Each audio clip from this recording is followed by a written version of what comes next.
Hi there, esteemed audience, and welcome to another episode of Middle Grade Ninja. I'm your host, Rob Kent. As you know, I'm the author of Banneker Bones and the Giant Robot Bees, Banneker Bones and the Alligator People, and Banneker Bones and the Cyborg Conspiracy.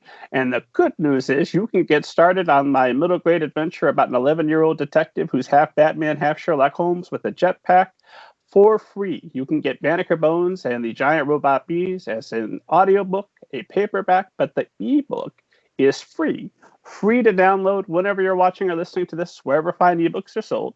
So check that out under the super secret pen name Robert Kent.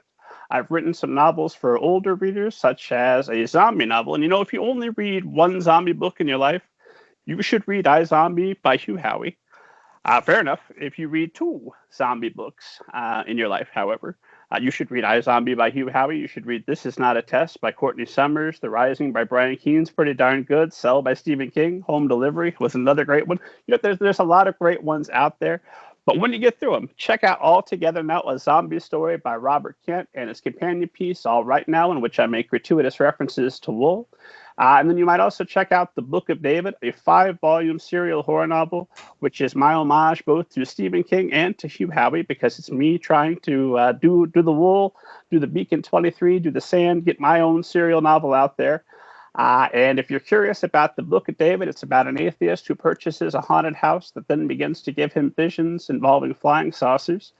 It is nuts, and the first chapter, The Book of David, Chapter 1, the first in the serial novel, is free to download as an ebook. The paperbacks are also available. For God's sake, welcome to the 75th and final episode of this podcast. It can now be revealed that the first 74 episodes were all just a clever ruse to lure Hugh Howey to the show. And now that he's here, I can drop the charade. We don't have to do any more episodes. No, I'm teasing, of course. We've got 3 more lined up and ready to go. I'm also very excited about. And I try not to show favoritism to authors because it's a bad policy. But you know I love your stuff. I make references to you on a regular basis. You are the only author who's ever been interviewed twice at middlegradeninja.com. You asked the original 7 questions, then I wrote 7 more just for you. And I still can't believe my good fortune that not only are those interviews available now at middlegradeninja.com, but now that we're having this conversation, my cup runneth over. We're stuck here in quarantine for COVID-19, and I've just had this to look forward to all week, and it's just been a huge lift. And I thank you, Hugh, for making the time and for being here tonight. Oh, it's my pleasure, Rob, and congrats on 75 episodes. I'm a little disappointed you didn't save me for the 100th, but congratulations to whoever gets that spot. Oh, no, it was a random tweet. You are welcome back for number 100, but you said, no, oh my God, while the iron's hot, let's do it. But I would have been on your first episode. I would have saved you all this trouble if I'd have known. This is too much. You've been doing this for a long time, and man, I'm just happy to be here. No, that's, well, you know what? The other 74 conversations, they were pretty darn interesting also. So it's win-win. So usually where I ask our guest to start is, the worst thing in the world would be to make you sit through me explaining your biography or one of your books. So if you would just kind of give esteemed audience a little bit of an overview. If there's anybody who's interested in publishing, they probably already know a little bit about who you are. But for the uninitiated, tell them who you are, Hugh Howey. Man, I still feel like kid who grew up on a farm in North Carolina and loves to read. All the things that have happened in the last 10 years or so just really don't compute. But bounced around a lot when I was younger and worked a lot of odd jobs and lived on sailboats and dropped out of college, sailed around the islands for about a year, and then started working on yachts and did that for about a decade. And I've dreamt about writing a novel my whole life. For about 20 years, I would write 2 chapters of a book and give up and get disinterested and move on to something else. And I think I was 32 when I wrote my first novel and realized, oh my God, I can actually do this and finish a book. And did not stop writing for the next 6 or 7 years. I was writing 2 or 3 novels a year. And it was my 7th published work that really allowed me to quit my day job. This short story called Wool that was just on sale for 99 cents on Amazon. And is that one thing that went viral, and since then, a lot of my other stuff has done well. And I've been just really lucky. I was in the right place at the right time and really fortunate to have had a bunch of self-publishing tools come online when I was writing, and kind of didn't have big ambitions for my writing career, so I didn't go after big publishing deals. Instead, I thought I would just do it myself, and it ended up being a great decision. And I guess the only other thing to add is about 5 years ago, I jumped on a sailboat in South Africa and started doing the sailing I've always dreamed about doing, sailing across the Atlantic and the Pacific and visiting some really, really remote parts of the world. And now I'm in New York and here to do some more writing and work on some Hollywood stuff that maybe we can drop hints about today. And probably spend a couple of years getting some stuff done in the States before I take off for some more sailing. So that's it. Just feel like a dumb lucky kid who's like getting to do the two things he's always dreamed about his whole life, write books and sail across the horizon. There's a couple of things that I want to make sure we go back and break down just a little bit. But question that comes to mind immediately, here we are in the middle of quarantine for COVID-19. This seems like the ideal time to hop on a sailboat and get out as far away from the land as possible, come back once we're all zombies, but the rest of us are healthy. And yeah, you would think that, but all my friends who are on boats are having a really hard time. You either have very limited shore access, so you're kind of just stuck on the boat at anchor, which doesn't sound terrible, but you can get pretty stir crazy, or countries are limiting who can come in and clear out, and you can't just choose where you're going to sail next. One way to think about it is when you live on a sailboat, you're kind of living on the fringe of civilization already. Like, it's a pretty tenuous situation, and the only way it's enjoyable and viable is that you have civilization to dip into, to get supplies, to go ashore and see things, to order spares. And when society is that bedrock that you rely on, when civilization starts to crumble a little bit, living on the edge is no longer as comforting as you would think.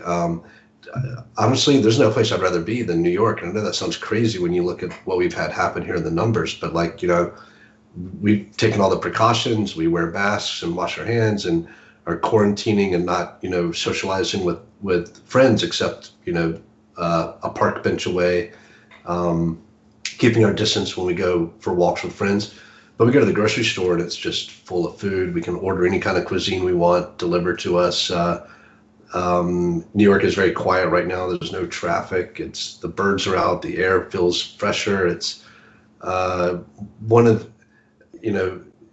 nothing can stop. If I was on a boat in the South Pacific, the people here would still be suffering and people would still be losing their jobs and bad things would be happening. So nowhere you can be in the world you're going to prevent things from taking place like they are. But I feel very secure here and very lucky, and we aren't hurting for anything. And this city is so robust and so full of amazing people. I happen to be here on 9/11. I was actually at the base of the World Trade Center when all that went down, and the way the city responded, and then the way the country and the world responded around us was just inspiring to me. And I feel the same way. You just missed it because it's 8 o'clock here, but it's 7 o'clock. We bang pots and pans and everybody goes out in their balconies, and we really celebrate the people who are working so hard to keep everything moving. So I have not been sad to be here at all. I was actually in Portugal when things started getting really crazy, and we flew back to be home for this, and I'm glad we did. Been super happy here. Sure. I mean, nice thing about talking to writers is, has your life changed that dramatically by being quarantined? Has my life changed? I don't know. My life has been so strange that this, humans adapt so quickly. I feel like this is just like another chapter in a really weird life. Like, living on a boat is really wild. Like every month or so, I'd be living in a different country and around different languages, and you start to feel like, my very first series of books was about this teenage girl, flying from planet to planet on her ship with her friends, and it really felt like that. Like, we would stop in really remote islands. A lot of people have never left the islands. Went to St. Helena, where Napoleon was interred, and met people who were in their 80s there who never left that island. because it's so far from anywhere. Went to a place called Palmerston Island, which is between the Cook Islands and French Polynesia. And it was founded by a man and 3 wives like forever ago. And there's still 3 villages on this island, all within hundreds of yards of each other. And those 3 villages are like, have grown out of those 3 women and their children. And you have to marry within the village. And it's just the most unique and wild place you've ever even dreamed about. And lived with those people for a while, and I have to say, like, you kind of get used to how bizarre the world is, and this just feels like another situation like that. So, of course, it's changed our daily routine, but it doesn't make me feel like a different person at all. You just kind of accept it and get used to it and make the best of it. And I always try to see the silver lining in everything. We're cooking a lot, and reading and enjoying my relationship with my girlfriend, and I playing board games online with Tabletop Simulator, something I didn't even know existed, and it's actually really fun. So I've been playing games with people I don't get to see very often in Texas and California. So there's blessings in everything, So you're playing like Monopoly, or a little more advanced than that? Monopoly is like, I could go on a rant about Monopoly. It's like one of the worst board games ever made, and it's wild that it's like the one board game everyone has to own. But I don't like board games where like someone can be knocked out of the game early and then have to just sit there and watch, and the game goes on too long. And it's there's so many great board games out there, and that's not one of them. But like Catan and Carcassonne and Azul and Wingspan and Gloomhaven. I know it sounds like gibberish to a non-board gamer, but no, Catan. I love Catan. Catan's classic, but this is like the golden age of board gaming, and Tabletop Simulator is a great way to. It actually doesn't feel like you're playing a computer game. It feels like you're actually playing a board game with your friends. Right. And now you have that in your life, and it's you're getting to see everybody. You're getting to take a little bit of a rest, because I know that you run it. I imagine you run at maximum capacity a lot of the time. At least that's how it looks from the outside, just from your output. Not just, your social media output and your blog output at different times over the years alone would wear me out. Let alone also doing books and deals and everything else on the side. I feel lazy. Not on the side. I guess it feels lazy, but. I think when I do things, I do them really efficiently. So applying some energy into something, I'm sometimes startled at how quickly a thing will come together. But I'm glad it looks like that from the outside, because from the inside, I'm always berating myself for not getting more done with my life. So kudos. Save this clip and play it back and know that. I think appearances are more important than reality, I guess. Well, I think I heard you say, I don't remember where you said it, but that's something that's always made you a success in every job you've ever had is if there's a task that needs to be done, you stop and do it immediately. Because I'm always amazed, because I get emails, and like people are lucky to get a response from me in like 3 days in a good week. And when I email you, and I know your inbox must have hundreds, if not thousands per daily emails from everything you've got going on all the writers you've got connections with. But I always hear back from you within about 24 hours. How do you maintain that while also making time to do all the board games and the fun things you want to do? It's a good question. I don't know. Like email is something I just bite off as a task. So I'll just sit down and know I'm going to do like 30 minutes or an hour of email. And I'm pretty efficient at it. I'm really quick because I don't put a lot of thought or like editing into it. I'm just trying to communicate and, make things happen. I got an email this morning from a friend of mine, a writer, Paulo Bacigalupi, who wrote the Wind Up Girl, just phenomenal writer. And I get an email from him, and it's like 5 paragraphs that are like bringing me to tears. It's like as good as his novels. And I'm sure he just pounded it out. He's just that good of a writer. But I feel like my emails, I'm often just like whatever Google is suggesting I say, I'm like, yeah, that's close enough. And so like AI is writing my emails for me.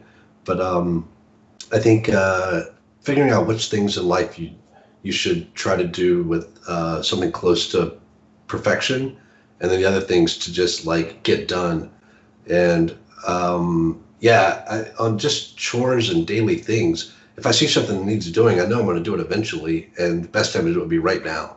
Because if I do it now, then it gets done and I don't spend any time thinking about having to do it.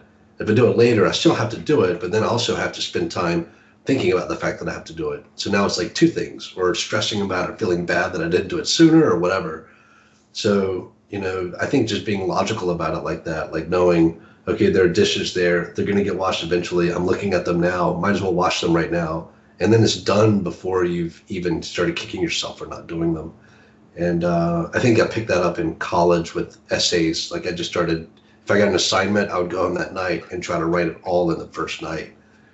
And it stuck, and I guess served me well. It's a habit I desperately want to acquire.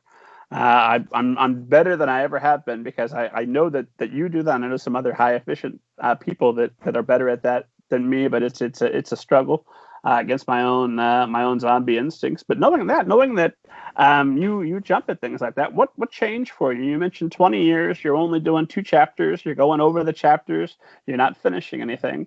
What changed and why? So the stuff that I was writing, I didn't love, and it wasn't until I started critiquing books and going to conferences and interviewing authors. I was doing a lot of, but you've combined your writing career with a career of being fascinated by publishing and writers and the way you blog about writing and elevate other people. I was doing the same thing, except I hadn't figured out how to write my own books yet. And just spending time around people who are writing, I realized that they weren't much different from me. They had the same kind of background. They weren't special in a way that I thought writers were special. And it was really important for me to learn that, like, the writer who inspired me to even think about writing as a 12-year-old was Orson Scott Card, only because I read in the back of the book that he was from North Carolina, which is where I was from. And before I read that, I didn't know that there could be writers from North Carolina. I'm just a young kid living in the country. And so, I don't know, learning that writers aren't these perfect people, and they're just, it's a grind. What they do is a grind. Made me approach writing my first book very differently, the first one that I completed. And I'd learned enough through interviewing that they, give me advice for someone who wants to write. And I was asking it for myself and pretending like I was asking it for the actual, website I was writing for. But I was asking it for myself. And they would always say, like, just write to the end, write rough. Don't worry about the quality. Just get your draft down. And I heard that advice over and over again. And that let me stop taking myself to task for the quality I was seeing on my screen as I was writing. And that's still the thing that I tell writers when they ask me, like, how do I can write my first novel? And I'm like, the only goal is to write that last chapter. Like, whatever you have to do to get to that last chapter, even if it's like, and something happens here, and the next chapter, and something happens here, and then you get to the last chapter and you write the last chapter, now you've got a book. It's just, really rough draft. There's not much meat on the bones. Now you got a lot to fill in, but now you know your story, you know where it's going to end, and you can start filling things in. And that's the roughest way to write a rough draft and revise into a novel. I don't recommend it, but I did this myself, and I see a lot of writers do this. You write the first few chapters, and then it feels easier to revise than it does to write more new stuff. So you just go back to the beginning and keep trying to make this first sentence better, make that first paragraph, that first page better and better and better, and you just revise it until it's mush. And that first page is eventually going to be the most important thing you'll ever write. But to get the novel completed, the last page is the most important thing to have as your goal. And whatever it takes to get there, you just have to have the single-minded pursuit of writing the end. And when you get there, if what you have is just garbage, that's okay. Now you got something you can work with, and I had to figure that out for myself, and now it's something I try to impart to other people who are having the same struggles that I had. So first draft takes you on average how long then? It's gotten longer. The longer I write, the longer it takes me to write my first draft. My The first book I ever wrote, I wrote the rough draft in 7 days, and it was about 75,000 words in 7 days.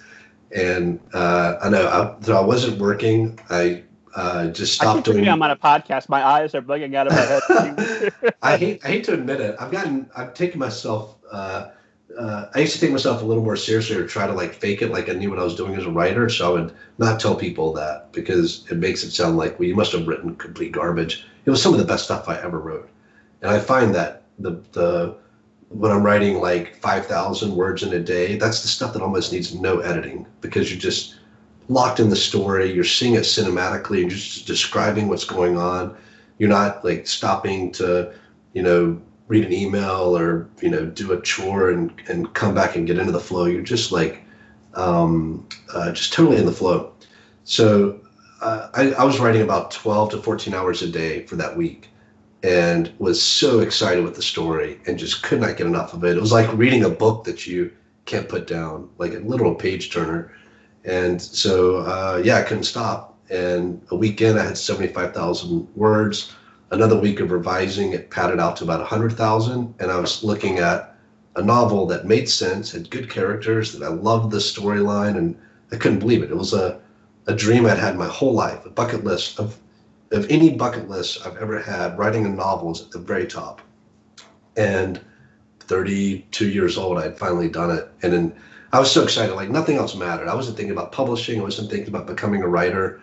I was just like ecstatic that I'd written a book. And I printed it out at Kinko's, like had this big stack of paper, sent it to my mom. We went out to dinner that night, and I had it on a thumb drive. I made copies of it everywhere, emailed it to everybody, just because I was terrified that it was going to disappear. And we're sitting at dinner, and it's just on a thumb drive on the dinner table. And it's my sister, a girlfriend, and me and my mom, and we're having dinner. And I just couldn't stop thinking in my head, like, oh my God, I've written a book. Like, you just feel quantitatively different in that moment when you realize, I didn't feel like an author, but I felt like someone who'd written a book that actually made sense. And that was a very vivid feeling. There's even, on the way back home, because I was out of town when I put the last polish on it, that end of that second week. On the way home, we were driving through for fast food, and I had this impulse to tell the person in the fast food line that I'd written a novel. And I didn't say it, but like it was in my head. Like I just felt like no one could ever look at me and think I'd written a book. And it was so part of this like pride in my chest at the moment that I just wanted to like have it tattooed on my forehead. That's how it felt. And ever since then, I've just been addicted to that feeling of bringing worlds that don't exist, like creating them, and then finding out that other people want to join you in them and live in them and talk about the characters that you made up. It's just so surreal. And I love it, and I've never stopped appreciating that feeling. Are you tempted sometimes to wonder if reality is a simulation? Because I think that, but if I had that experience, the experience that you've had with some of the big events, I would definitely start to get more suspicious that reality is a simulation. I think, it is weird that everybody sees that our brains are good at looking at patterns, and we see the coincidences in life. And I've had some really wild ones. Like if I told you some of the things that have happened in my life, where like me and friends have talked about things, and then you watch them unfold in the next 24 hours, like bizarre stuff. The fact that I remain a skeptic, I've got friends who are very superstitious. I've got friends who are religious. And when I tell them about some of these experiences, they're like, how are you a skeptic? Like you've gone through that and that didn't convince you? So I've had some weird things happen. I think the chances are probably 98% that we're in a simulation.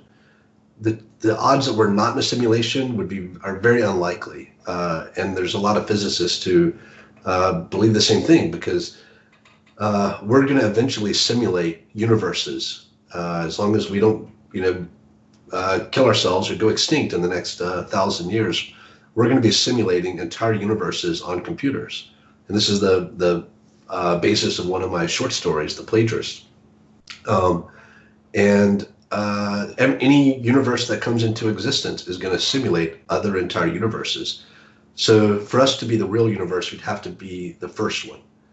every other universe is going to be a made-up universe. And we've learned not to give ourselves primacy. The Earth was at the center of the solar system.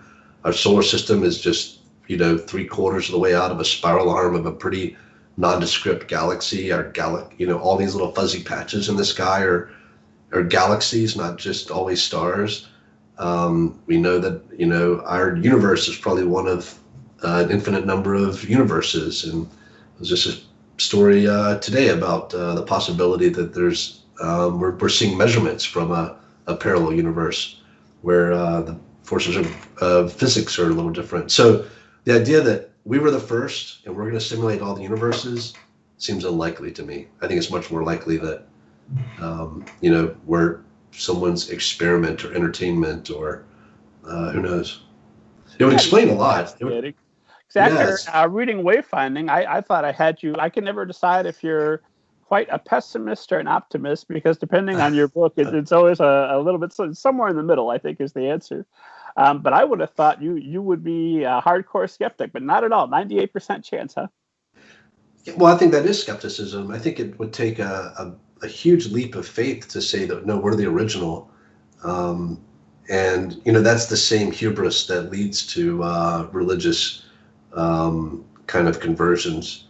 But I think it's the skeptic position that, hey, we're probably all just made up. I don't think it's a conspiracy theory. I think it's just, our simulations are getting better and way quicker than they should have. We just came up with computers 70 years ago, and we're already simulating complex things like nuclear explosions on these massive supercomputers, and doing weather forecasting that the current chess and Go champions are computers. So we're doing things on a pace that even the optimists didn't think we would pull off. Yeah, I like to imagine that when we end up in Blitzen Chips, having just played Roy, for the Rick and Morty fans that know that one, when we get out of the simulation, I imagine somebody saying to me, dude, you lived during a time when you started off with Atari, you had Frogger, and then you went on to Assassin's Creed Valhalla. That was right there in front of me. We thought it was a little on the nose that it would give the whole thing away, but the hints are crazy. There's so many things that happen in the headlines that I think no author could get away with this. Like, you cannot come up with this stuff. And it makes me think that there are some writers out there, and they're the ones running the simulation. Well, while we're talking about weird stuff, because I'm going to pivot back, I want to talk about your time as a bookseller, and I really want to talk about your thoughts on the future of publishing, especially after this major disruption, because there's nobody whose thoughts I'd trust more. But esteemed audience knows that I ask everybody, have you ever seen a flying saucer, and do you believe in them? So while we're here. I've never seen a flying saucer. I've seen things that I didn't know what they were, but the chances of it being aliens, I think, is like the last thing on the list. There's so many things it could be. It's weird how, like, we've heard that someone saw something flying and it was moving in a way that no man-made thing has ever moved before.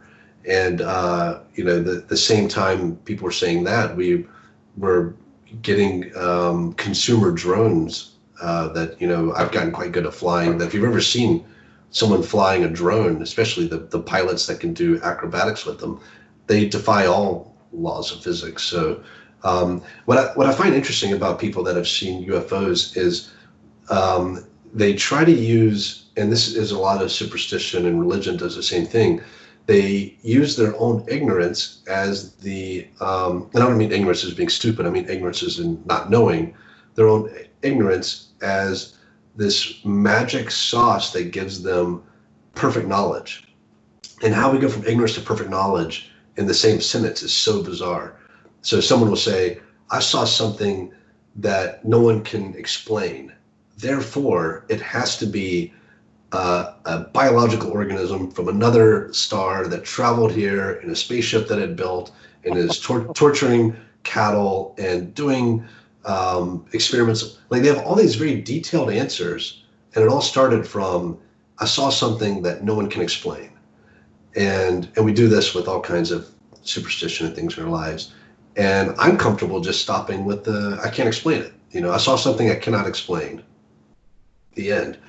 if you're going to tell us everything about it, then you have to say, like, I saw, visitors from Neptune, and their names were Amy and Jordan, and they're, so. The craziest thing I've ever seen was a light underwater that made no sense. I was with another captain, and we're going by it early in the morning, before the sun had come up, and we were off of Puerto Rico, and we had been, between the two of us, 30,000 miles underway on boats. We had never seen anything like this. It made no sense. It was underwater, and to this day, I can't tell you what we saw. But was it aliens? Probably not. But that's all I can say. I have no idea what it was, but why not knowing doesn't give me the right to say, like, it was definitely aliens. It was probably...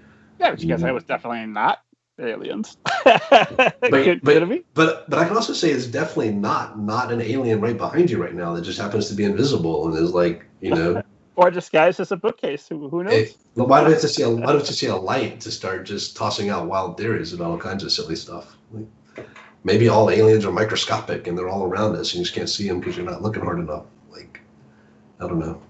It's also weird that aliens are hiding from us, obviously, because we're not interviewing an alien right now. If they wanted to be known, they'd be coming on your... Well, that's just what someone who was an alien would say. Putting that out there. So they're hiding from us, but they, like, their ships have, like, all the bright lights on, and they, I don't know, they seem really, really stupid and bad. They're always naked. They're never, like, fluent in languages when they arrive. They just show up and, like, they stumble around like beep boop, beep boop. Like, the lack of imagination in the people who believe in these things is a hint that these things aren't real.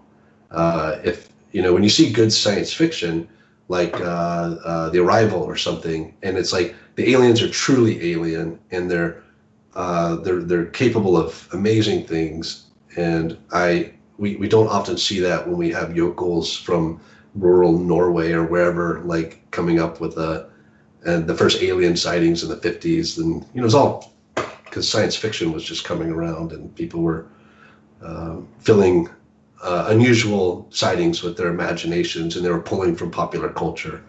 Before it was alien sightings, it was succubi and incubi and gods and fairies and demons and stuff like that. So we're just filling the void with whatever the first thing that pops into our mind that can help explain it, because we're just uncomfortable saying I have no idea, and it's much easier and more honest to just say that. It's a very strange human instinct. To immediately assume that you know everything about something because you know whatever. And I know I'm guilty of it occasionally, especially with writing. If I've learned a new writing technique, my God, I must be the best writer ever. Now I know all the techniques, surely. It's funny how everyone became an epidemiologist when this thing happened. Like, no matter what your expertise was, it was like, let me tell you everything about how this virus is going to, like, unfold. And, yeah, it is weird. We all just think we're experts at everything. Well, I wrote down a bunch of questions specifically because I knew if I didn't, I would start asking you about aliens and simulation theory, and we'd be all over the place. But I desperately want to ask you, and I want to hype Open for Submissions, which came out, I think, in February, because I really enjoyed it. I'm pumped about it. I want to make sure we get... Has 2 happened, and I just didn't see it someplace?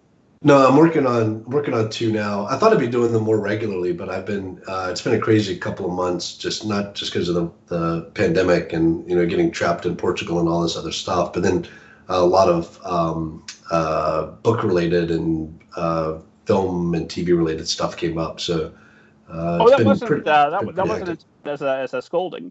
I'm just hoping that we'll get another one when there's time.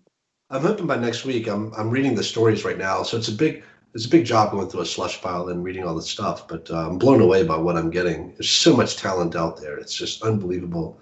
There's no shortage of brilliant writers, and getting these submissions from all over the world is like opening my.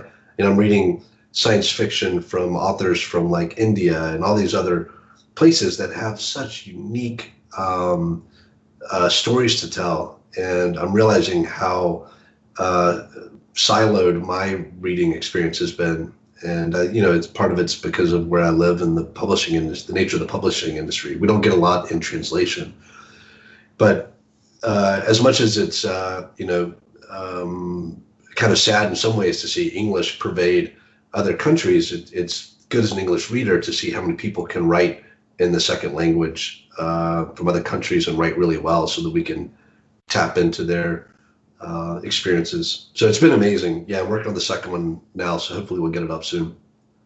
Anybody out there, because I'm going to pick your brain a little bit about writing advice, but we're not going to get, because you put it up you put somebody's submission up on screen, and you were doing track changes while I got their permission. I got their permission first. I knew you did, but I'm like, oh my God, because I lead a fiction workshop. I'm like, I should do that. That's brilliant. Yeah. So I hope you keep it going. However long it takes you between episodes, people understand that you're working on TV, movie deals. You're hopefully working on more wayfinding novels. You got all kinds of stuff going on. Yeah, actually, I have. I think I've told you this before. It would upset you to know that I have a couple of wayfinding entries that I've written and never published. But at some point, I realized, I don't know, I was writing these and publishing them for myself, and then people started actually reading them, and that terrified me because I don't feel like anyone should listen to my advice about anything. And these are like things I'm not qualified to write about, like meaning of life kind of questions, which are the ones that keep me up at night and the ones that mull over most often. So I want to share my thoughts about it, but if people start taking it seriously, like I get really, you would think when you write something, you'd want a big audience for it. But this is the kind of stuff that getting an audience for it actually really put me off, because I don't want people just following anything that I say. I just would rather have more of a dialogue about it. So I've gotten more out of having the same conversations with people than publishing them. And I think it's a mistake on my part to do that, because the people I've heard from, they've gotten a lot out of it. And I've heard from people that have read the wayfinding entries like several times, and they start having, questions about something. They'll go back to one and find some kind of strength from one of the entries. And that's how I learned these things. Like I would go back, and I've read so many books over the years that gave me a better understanding of the world. I don't have the self-confidence or the hubris that allows me to think that I even deserve to be writing these entries. And that's gotten in the way of me publishing even some of the ones that I've written that aren't out there yet. But maybe I'll change my mind one day. Something will,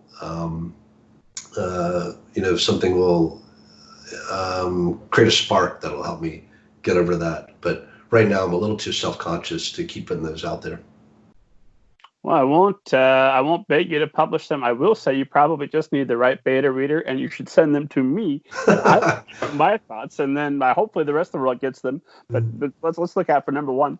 I'll keep in mind. One of the ones I've written that I was really scared to publish, because I was raised a Christian, but I'm now an atheist. But I wrote one about Christianity, and at the conclusion of the piece was that we need more of a good kind of Christianity or religion in our lives. And it was not a conclusion that I started off the piece expecting to reach, but there's so much about religion that could be amazing and could be great. And I think the bad parts are self-selecting and reinforcing. They're sticky and they're attractive in a way. And the good parts, other areas of society have taken the burden of some of the good parts, whether it's charities or it's just community and forming bonds and relationships with cliques of people that help you in the same way that organized religion does. But there's something unique about what religion can provide that I think should be cultivated just in a more secular way that allows itself to be updated with the times and has more love in it than hate, which is exactly what the New Testament was all about and what Jesus was all about. And I've read the Bible cover to cover. I did it when I was in my teens, and it just hurts me to see what religion has become for most organized religions, where it's about the bad bits and not enough about the good bits. So that's a piece that's still I play with every now and then, and it torments me in a way, because I uh, um, want my thoughts to be a little more coherent, but I'm really shocked at where it ended up. But maybe I'll send it to you and let you see what you think, and maybe you'll convince me to publish it. Maybe I'll publish it under. I will definitely enjoy reading assume it. they- However, it works out for whether you publish it or not. But I do remember I said this at the time that it felt like a secular Bible study. Because you were very clear from the start that these are my thoughts. And as I read, I disagreed with you a couple of times. I don't remember the specifics, but I remember I did it and was like, oh, it's fine. This is not a guru. This is somebody that I'm having a conversation where you're talking and I'm just listening, which is sometimes one of the best conversations you can have. Yeah. That's good to hear. That's the way I like to think about it. But I also got, feedback from people that were, nothing negative, but some of it just maybe too effusive or expecting me to have answers that applied to them. And I think in the intros of all the entries, it was like, look, this worked for me, or this is the journey that I'm on, and it might not work for everybody. But yeah, I think the sailing made me have knocked my ego down quite a bit about having the idea that people need to hear what I have to say. I just don't feel that as much as I used to. Now I feel like more the student and more someone who just wants to listen and absorb than someone who wants to spout out about things. But something really happened sailing across the Atlantic where I just became far less in awe of myself and far more in awe of my surroundings. And I think that change has been semi-permanent, and it's affected my blogging and my, my advocacy for giving publishing advice and things like that. Like I did a 4-part publishing series while I was sailing across the Pacific, and it was because I had someone like really motivating me to do it, saying you need to do this, you need to do this, and I had to work really hard to force myself to do it because I was thinking of all the people out there who knew more than I did, and like, why not just have them do it? And I think something changed in the sailing that made me think there's always someone out there who's already doing what I could do and doing it better. So why do that as well? Just stay on your own journey and try to learn. And I guess that change has stayed with me, might stay with me forever. Yeah, but I mean, they might be able to do some things better, but they can't do it the way Hugh Howey would do it. You're the only person that could do the Hugh Howey version of those things, right? Yeah, I guess I just don't feel as that is as important as there was a time where I thought, and I think I might have been right to feel this. There was a time when I thought there's maybe 10 or 20 of us that had a platform that really saw where publishing was going to head in a way that we could give advice to authors that would save them a lot of heartache and get them on a path that would motivate them to write more, publish more, and have a greater chance of success. And I felt an obligation at that moment, because it wasn't just happenstance. Like I was saying, this is what is possible for writers, and this is what is going to happen for publishing. And then within a year, it happened to me. And so it wasn't just like post hoc reasoning, like, hey, it happened to me, it can happen to anybody. I was on forums and getting laughed out of forums and getting banned from writing forums for being way too like pro self-publishing. And who was banning you? Oh, it's probably not. Yeah, they're foolish. It doesn't matter. Those people are probably all self-publishing now. It's the stigma that comes from being just like close enough to the edge to see like what's around the corner first, and like a lucky timing, but also the fact that I didn't have the peer network that would have trapped me into a certain way of thinking. And one of my probably the biggest assets of my whole life is that peer pressure just doesn't work on me. I never, I've been drunk like twice in my life. I didn't get into the things that other kids got into, and people putting something in front of me and saying everyone else is doing it. I'm like, that's fascinating. I'll watch you guys do it. So it's, living on a sailboat when I was 20 years old was because I didn't, but people said, no, you're supposed to live in a house. I'm like, well, boats are cool. I want to live on a boat. Like my brain is set up where I can make choices and often mistakes that other people won't make, and sometimes latch onto something that works. And I saw really early on, like while I was writing my first books, and before I'd even started thinking about how I was going to publish them, that these tools for print on demand and for ebooks meant that publishers did not have, they weren't the gatekeepers anymore. That the real gatekeepers were the first 10, first 100, first 1,000 readers that you can get to fall in love with your work. And going straight to them seemed so logical to me with these new tools that were available. Early on in my writing career, I felt like I saw something that was working. I was meeting writers all the time who were finding success in the same way, and we're just busy staying in the writing mode and enjoying that success and not thinking like, hey guys, I found something that's pretty cool here. And we felt like we were the gold rush guys, like moving out west, like hitting the first strikes. And I was one of those people that's like writing back to the East Coast, like pack up your wagon, get your butts out here, and I really felt a responsibility to have people. I just saw so many people go in the wrong direction, where they were writing query letters and trying to chase agents and doing the things that were not going to help their career, when they could be writing the next book and getting that other book out there and just giving it a chance and writing the next book and working on their craft. And so I don't feel like I have that knowledge right now where I need to tell people like, hey, I've got a secret to help you out. I think I've said most of what I can on that subject.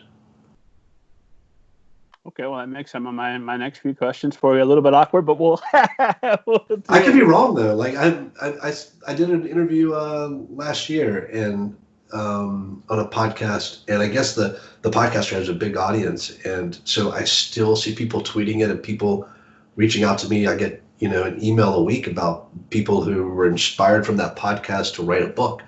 So I feel like I have nothing left to say, but every time I do one of these things, I guess anybody could be here saying the same things, but I still hear from people who get something out of it. So just because I say don't listen to me doesn't mean that you're wrong to put this out on your blog. No. I think I've told you, I teach a class on the basics of self-publishing, and like a third of my outline is quotes from you, from different things you've said out loud.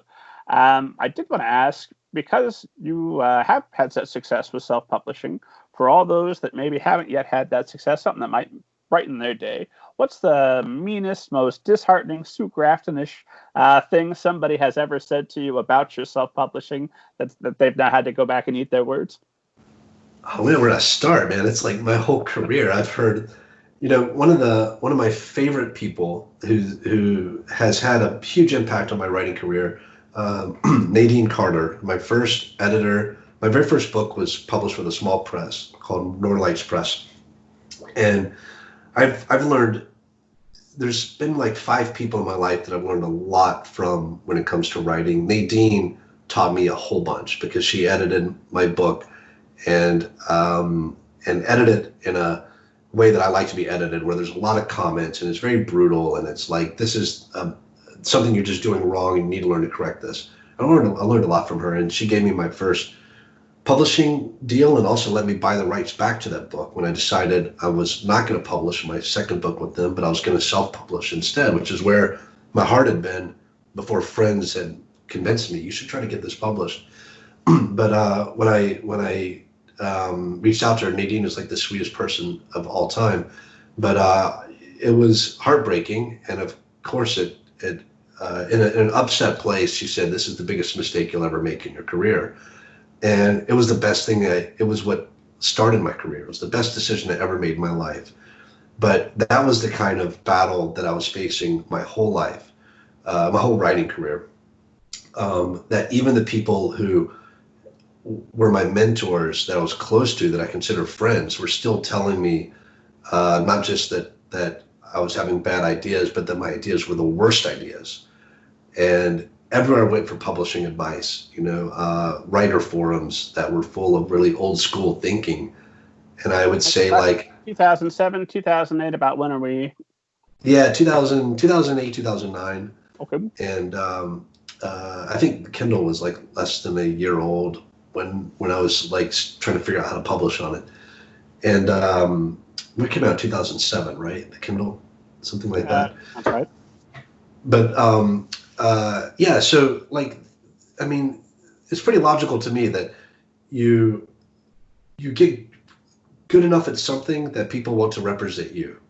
You know, you get good enough at playing music and going out and putting on shows that finally someone in the audience who's scouting for those things comes up and says, hey, we like what you're doing, we want to represent you. A lot of athletes, they just concentrate on excelling, and scouts come and look for them and find them and say, hey, we want you, come to our school, you know. And I saw this in other art forms, and I thought it's only logical that publishing is going to go this way, where people just put their works out there and keep writing, keep getting better, and readers are the ones who are the slush pile consumers. You know, they're the ones who are going to be going through all this material and finding what's great. That's going to move itself up these very obscure bestseller lists on Amazon. You might crack the top 100 at a very, you know, very specific subcategory. And then agents who are interested in finding like what's exciting will look in those places rather than me writing a letter, a query letter. The query system just made no sense to me when I started digging into it. I'm like, this isn't how things should be done. And bringing up the way I thought things were going to go and what made no sense, it just got a lot of people like really heated and upset because they've been struggling through this process for a long time, and saying there might be a better way was not what you want to hear. So I have way too many stories about what people said back then, and it turns out that, you know, their way still works. A lot of people still query and go through that process, but a lot of my friends who are making a living at writing were just self-publishing and just concentrating on reaching readers and telling good stories. And eventually they got enough success that someone reached out to them and said, hey, we want to elevate your career and publish you in this other way.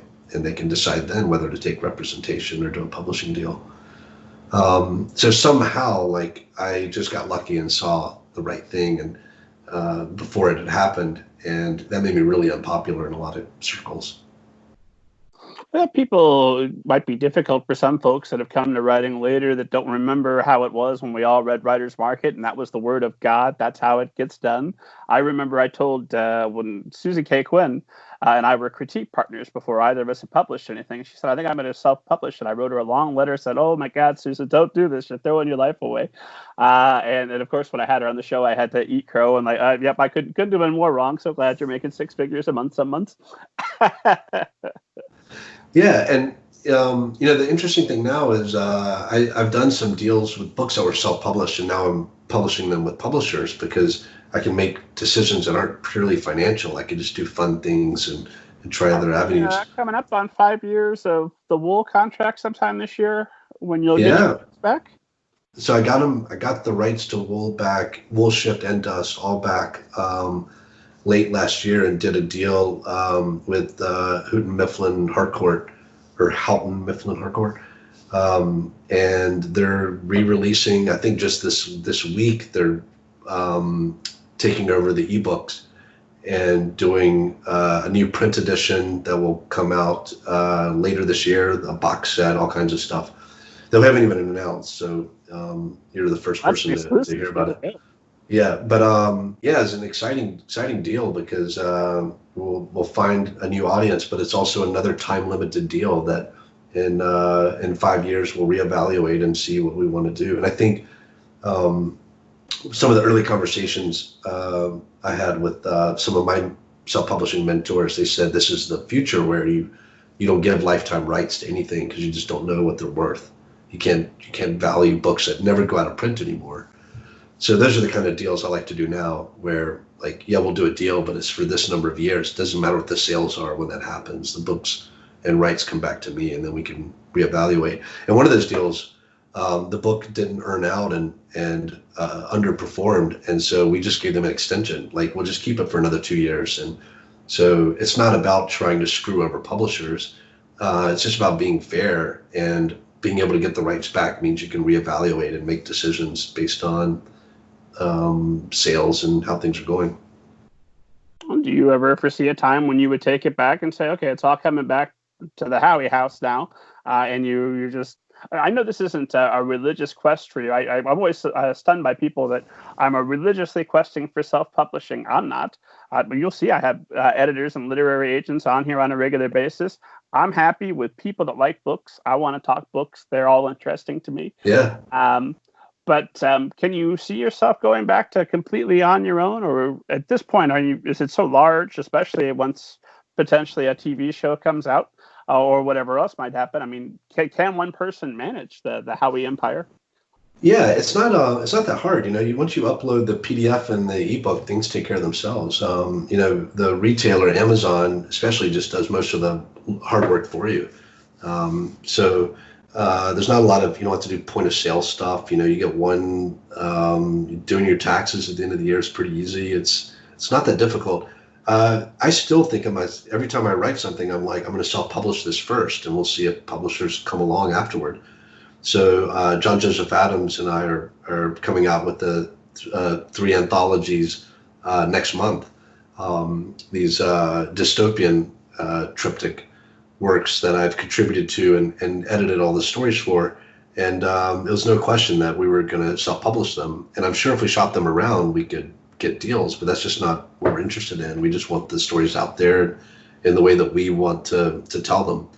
And we did that with another trilogy of anthologies about 5 or 6 years ago.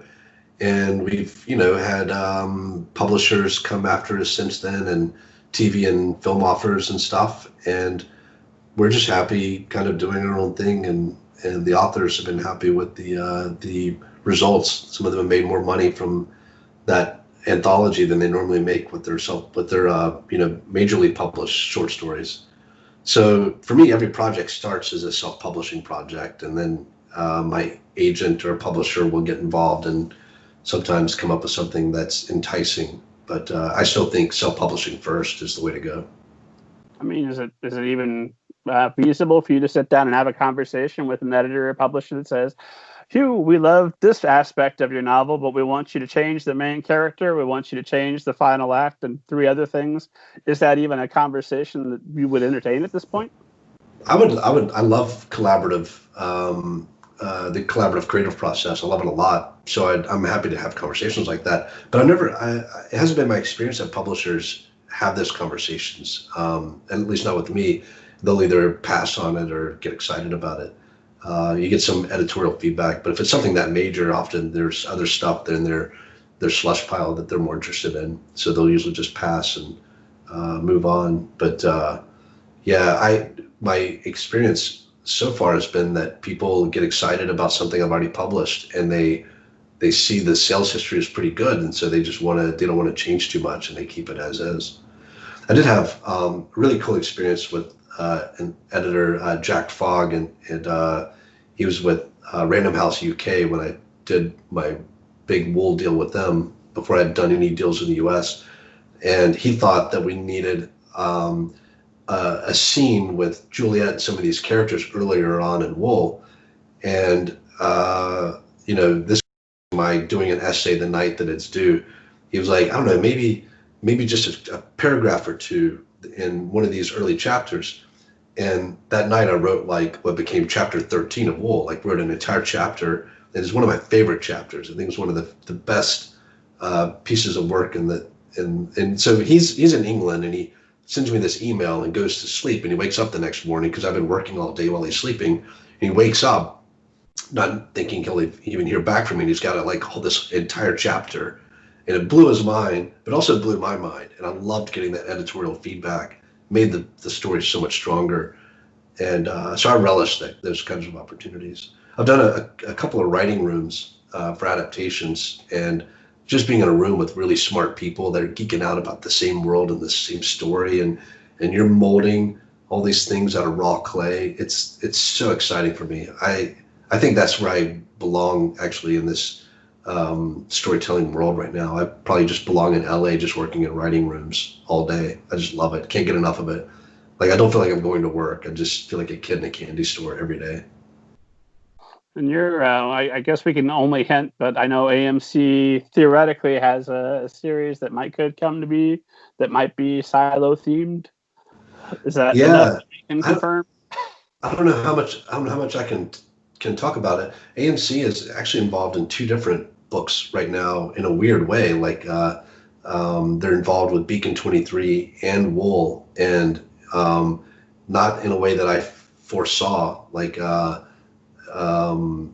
can do a deal with someone and you think it's going to come out on their channel, and then they say, hey, we could partner with this other studio or this other network, and then we would be the creative side, and they would maybe release it on their channel, and it would be an even bigger audience and bigger budget and all this stuff. And you're like, yeah, let's partner up. And now you're working with two people you're really excited about. And so that's happened on two projects so far. And one of them we went to AMC to start with, and now it's like AMC and the creative side, which is like the best in the business as far as I'm concerned. Some of the best storytelling minds out there. And but the launch side's going to be like an even bigger deal, and that has a really good chance of going forward. Like we have a pretty much a blinking green light on that now, and a great script and amazing first season mapped out, and unbelievable team behind it, like that have made some of the best TV out there. I wish I could tell you more, but that's looking really promising. And then another project that it started with somewhere else and now might come out on AMC, so they are having the opposite kind of relationship with that book. So unbelievably excited to be working with them in both aspects. And that other one has been greenlit, and supposedly the writing room is starting up in just a few weeks. So I'm in this weird state where, So we can confirm that other one is iZombie, and the Walking Dead guys are joining. I wish. I don't know how I don't think you can make an I know there's an iZombie TV show based on a comic, but I think the zombies can talk or something. I haven't seen it, but I don't know if you can make my book into a show. It's such a weird book. I'm shocked that people read it, but because it's by necessity, it's all internal monologue. But I love writing it, and it's been like a popular book with a bunch of people. So strange. So Sand, Beacon 23, and Wool are the three that are really moving along the most right now in development. Like all three seem like they're. And I've always said 100% nothing's ever getting made. I never get my hopes up because it's just so hard to get anything made. But now I'm looking at three different projects that all probably have like a 10% chance of getting made, which seems like an astronomical, on the positive side, odds for me. So yeah, it's pretty much one of the reasons I'm in the States for the next couple of years, to try to shepherd these things forward and give them the best chance possible, because you don't get to choose when this happens to you. Like, you can't say like, I want to make a movie, and then Hollywood's like, okay, let's do it. Like if they pounce on something, you should just be ready and enjoy that ride for as long as it goes. And I'll tell you, you haven't asked this question, but I'll tell you my thoughts on that. When it comes to working with people in adaptations like this, you should just enjoy every step for what it is. I've gotten to, go talk to studio heads and be in their offices, which is full of like sci-fi props, and see like, the original aliens outfits and like all this crazy stuff, and trying to keep your cool, and like, I'm not going to geek out, like hanging out in the Bad Robot, lobby, and like, playing with other toys while you're waiting for your meeting, and just really, really cool stuff. And while I'm there, I'm not thinking, if this doesn't get made, I'm going to be upset. I'm thinking, holy crap, they let me in this building. And then I'm thinking, oh my God, I'm signing a deal for this option on this, and someone's going to pay me for just to sit on this story. And then like, oh my God, they hired this incredible writer to adapt it, and I'm getting to like hang out with them and talk about how we would do it. And then, oh my God, they wrote this amazing script. And so and then sitting in writers' rooms. Hang out with Steven Zalian for a while? Yes, well, we didn't become close buds, but he was in on the original deal with Ridley Scott for Wool, so we got to communicate. But he's on the next level.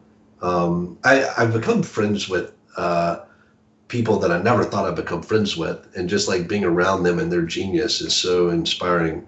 But probably one of my dearest, my favorite people in Hollywood that I actually like get to hang out with is well, I didn't want to talk about it because it'll embarrass him, but I feel really lucky that like through writing a book and getting striking lightning with it, I've been able to hang out with people who are a lot smarter than I am and just absorb stuff from them.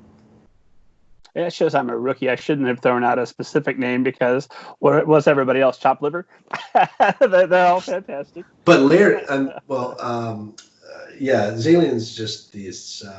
He's a legend among legends. Like people pay him 7 figures just to like tweak a script to get it over the hump. Like and you're getting paid, and you get to talk writing with him, right? Yeah. Well, and the other. I mean, there's just so many smart people out there. It's crazy. But the entree you get when you start doing these deals, and the people who are shepherding these projects forward. I like. The first person to adapt Sand, they ended up going with a friend of mine, someone that I was like helping them publish their first book, Gary Whitta, who I'm a fan of from his PC Gamer days. Like I was in college, like building my first computers and reading the PC Gamers that he edited. And he contacted me because of my self-publishing advice and said, hey, I wrote a book. It's called Abomination. It's amazing. You should read it. And he was like, how should I publish it? And we just really hit it off and formed a friendship. And then later I had a company that was adapting Sand, and they were like, we're chasing this screenwriter and we love him and we don't know if we can get him or not. And we won't even tell you who it is in case we don't. And this went on for months, and they we finally did the deal. And it's like, it's Gary Whitta. And I'm like, Gary and I are like good friends, and you could have like put us together in the room and we would have made this happen months ago. But he wrote this amazing screenplay, and I've learned so much about the industry from I don't know, people who don't know him. He wrote the Book of Eli, which is incredible, with Denzel Washington. He wrote Rogue One, which is one of the best Star Wars films. I rank it probably number 3 in all the Star Wars films that have been made. So just a genius guy, and no way I should ever be friends with this guy, but somehow because of the way my career has unfolded and getting to do these adaptations, like you get to learn from them. So just an example of like the ways that I feel like out of my league and on a different planet sometimes with all the stuff that's happened. Well, quick aside for frustrated listeners, if we say number 3, what are 2 and 1 for Star Wars? I think The Empire Strikes Back for me is number 1. So that's episode 5 for me is my favorite. And episode 4, even though it's campy and innocent in a lot of ways, it's I don't know, like it was so foundational to me as a kid. It's like where we meet Luke and meet Han and Chewie and like all these unbelievable characters, and all the possibility of the Star Wars universe is still there. I rank Han's the Solo, the Han Solo prequel really highly. I thought it was amazing. I didn't understand people who were kind of lukewarm about that. So yeah, my top 3 are episode 5, episode 4, and Rogue One. And yeah, I'm not even sure what 4 would be. There's 3 stand head and shoulders for me for storytelling above the rest. Makes sense to me. I think my list probably falls about similar, although I'm easy to please with Star Wars. I frustrate people because I don't hate Phantom Menace the way they hate Phantom Menace. But yeah, there's parts of it that are dumb, but did you see the lightsaber fight at the end? It's fantastic. Yeah. Yeah, there are parts of the prequels that I really like. I just, I wanted so much more out of them. And the one thing I really couldn't figure out is how these stories were older, but then all the like technology was shinier and newer. Like I feel like it was because the CGI had grown so much that it became a series of movies that look like they take place after the originals rather than before them. And I don't think you can account for the degradation of the Empire to explain all of that. I think it was just running a little too wild with their imagination and pushing the boundaries of what they could show with CGI. I wish it would have stayed like a little grittier and more raw like the originals. So that shocked me when I just saw how gleaming and shiny the whole thing was. And so it was hard for me to suspend disbelief for a lot of it. Also, there's a single one of them where I don't have at least one little complaint or whatever, yeah, but I always feel like a spoiled child. Like, oh, you had a complaint? Did you get to see an amazing film with the most amazing that's special true. effects You have to, yeah. Yeah, it's like an incredible roller coaster, and you're upset that the handlebars are a little too sticky. I think the hardest thing is that Han didn't even believe in Jedi's. No one believed in the Force. It was like because no one was out using the Force. But then you watch the prequels, and there were Jedi's, and the Force was everywhere, and it wasn't that long before. We're talking 30 years earlier. So how did we go from having like Jedi councils and Jedi everywhere, and the Force was like all over the place, to 30 years later, no one believes it existed? So yeah, that could be a little bit dark on that, just because of the time we've been living through, and I've seen the effect on propaganda on so many of our fellow citizens. 30 years of hardcore Empire propaganda, Jedi's were a myth, they never happened, it's fake news. maybe, I think the universe could be swayed a bit. maybe. Maybe that also explains what happened to the fancy, shiny yellow ships. They're like, no, people were filled with too much optimism and hope while they were cruising around in those things. We gotta replace them with these square, bulky things. Yeah, I think what's going to be great is like in 100 years they're going to retell the Star Wars stories. They're going to make them from scratch several times over. I mean, how many Spider-Mans and Batmans have we gotten, and Supermans? Not enough. Not enough. I agree. People like, we don't need another comic book movie. Like, just don't go see it. I'm gonna go see it. I'm gonna see all of them. Like, there could be a new superhero film every week, and I'm gonna find time to watch it. Like, people complaining. These are some of the same people that loved westerns, and they used to make like 1,000 of those a month. But I can't wait for them to tell the Star Wars story that could be 100 years from now, and not make some of the same mistakes that they've made with the prequels and sequels. Oh, but there'll always just be somebody that's upset about something. I think part of what happens is we've grown up with Star Wars. So like the original trilogy, I mean, just because I had all the action figures, I was a kid enjoying them. The prequels, the J.J. Abrams verse, they can't replicate that because I'm older. Although I must say, The Force Awakens, that I felt like it time traveled me. It's one of the few things that's ever done that. That first trailer where, we knew Harrison Ford was going to be in the movie, but the first time he and Chewie step out of the Millennium Falcon, like something in my heart just hurt. Like, oh my God, I forgot this person was in here that needed so much. Yeah, that was amazing. It's powerful, but I had that feeling just seeing those people in person. I was in Hall H at Comic-Con in San Diego before the first of the new movies came out, and all the original actors were on stage, like everybody from the old movies, and then all the new actors from the new trilogy.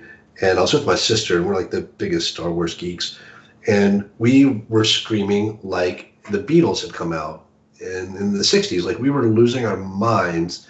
And yeah, so all you have to do is put Han Solo on the big screen, and I'm going to go nuts. Don't have to tell a story; just have him walking around, like making coffee, and I'm going to go crazy.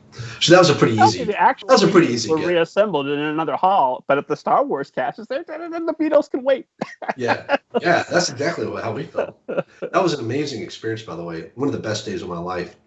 At the end of the presentation, JJ got at the podium and said, okay, we're going to do something a little unusual. Now, Hall H, people camp out for 2 days to get into Hall H, and you just sit there and watch whatever panel comes out. You don't leave your seat because you don't want to miss anything.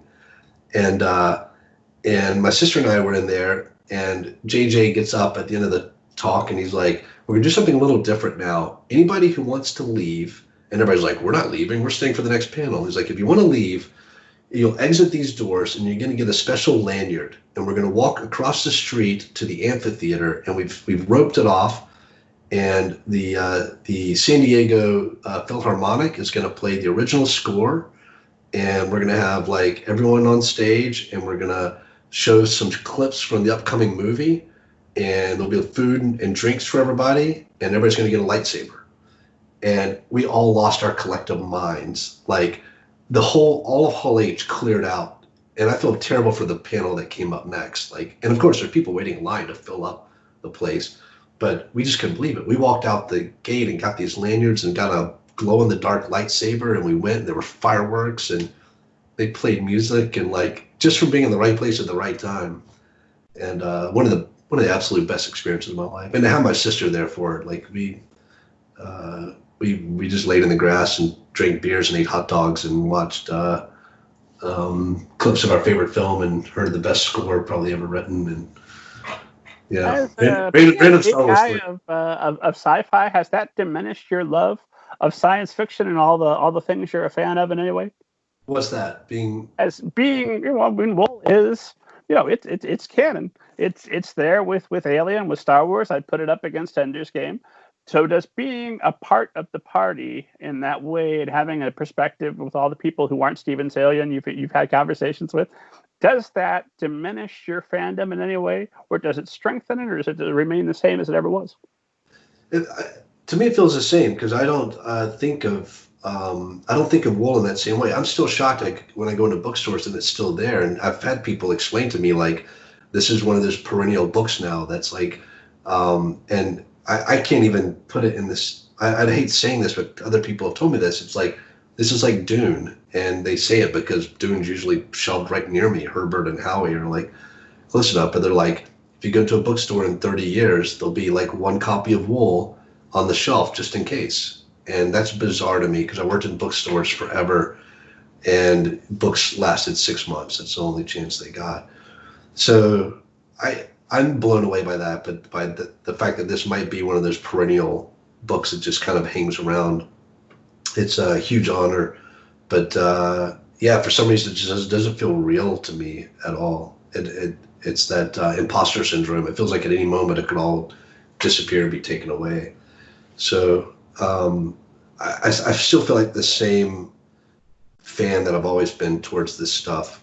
And sometimes I see what's happening with my stuff, and I feel like I'm an observer, like it's happening to somebody else. Does it at least give you confidence when you sit down to draft something new that, hey, here's Hugh Howey, author of Wool, for sure accomplished this much? Or does it fill you with more anxiety because will this be as good as whatever the last thing was? I would say probably more anxiety, but I don't think anything will ever have the effect that Wool had. So I don't try to replicate that or try to achieve that. My best writing happens when I'm writing for myself, and that's the mind space I get in, which is why I don't publish a lot of the stuff that I write now. Like I'm just having fun and writing for the pleasure, and things just sit on my hard drive, and I go back and toy with it. But I don't have that impulse to like make everything available anymore. What changed, do you think? I don't know. I was at a book.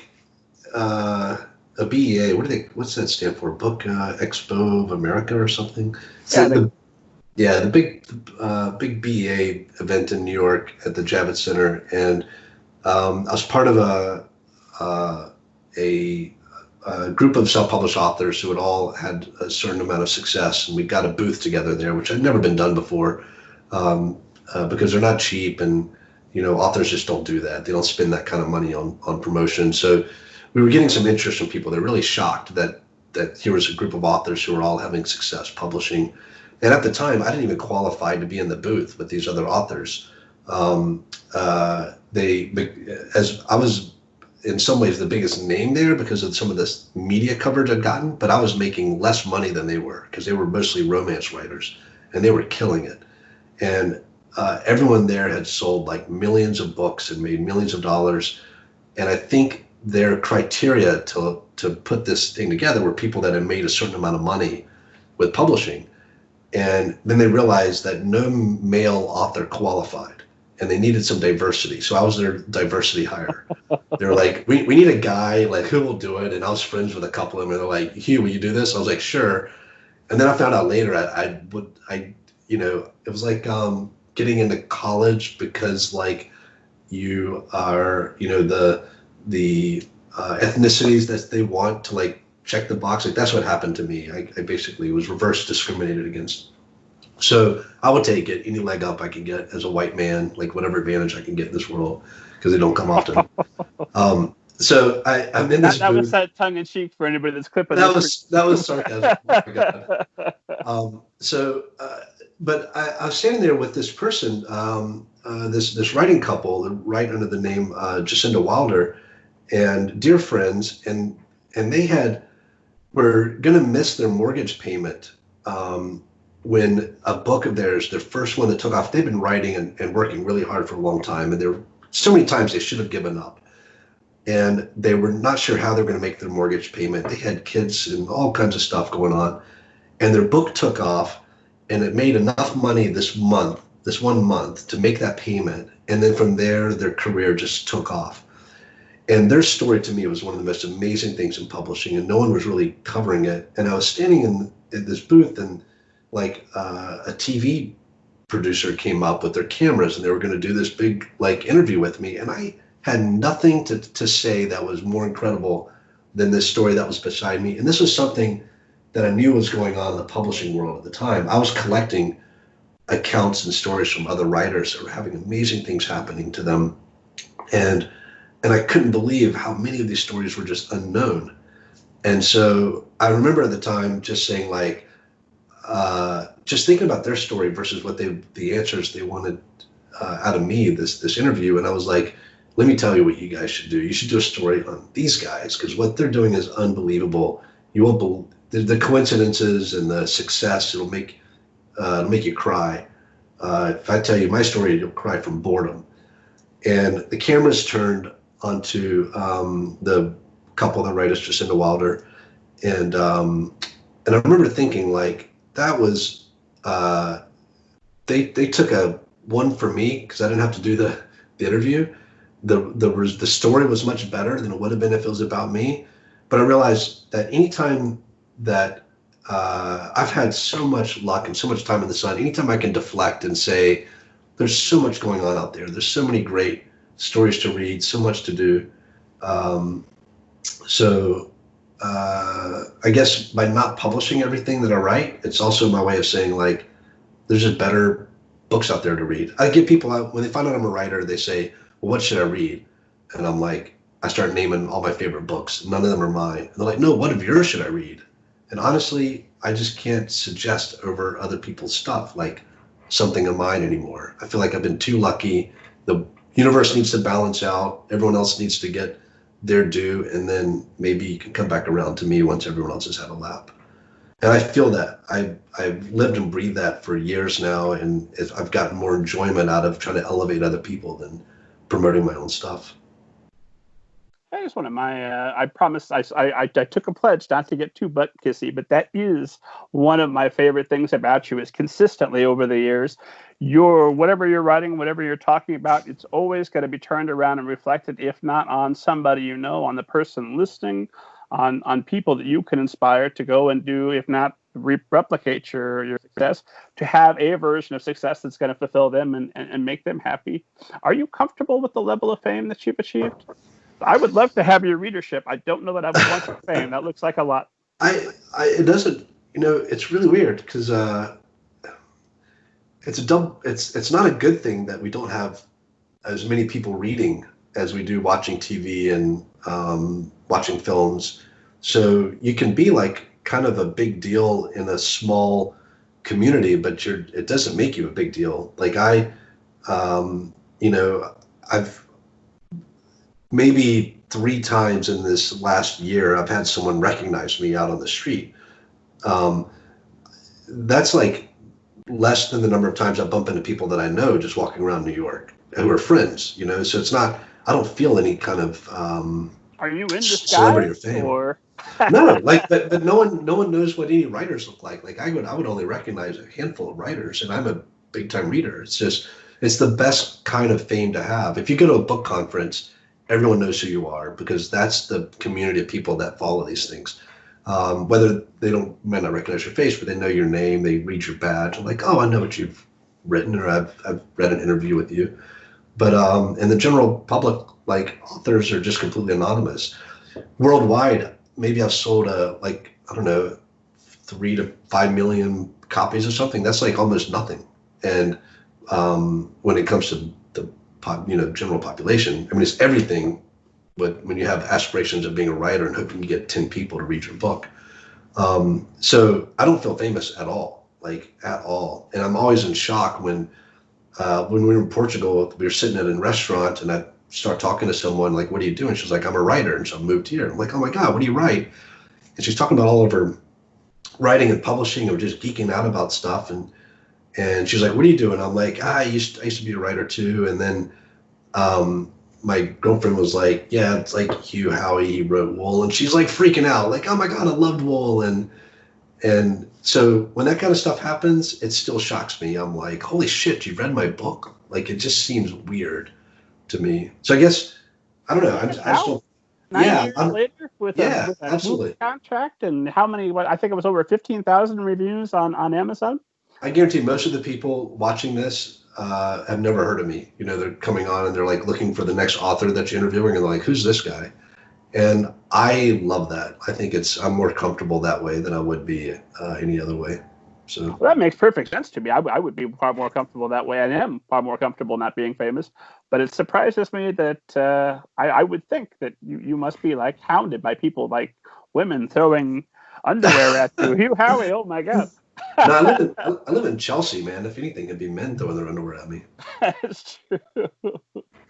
Well, let's see. I want to be responsible and respectful of your time because I know that you're endlessly generous and you will let me talk your face off forever.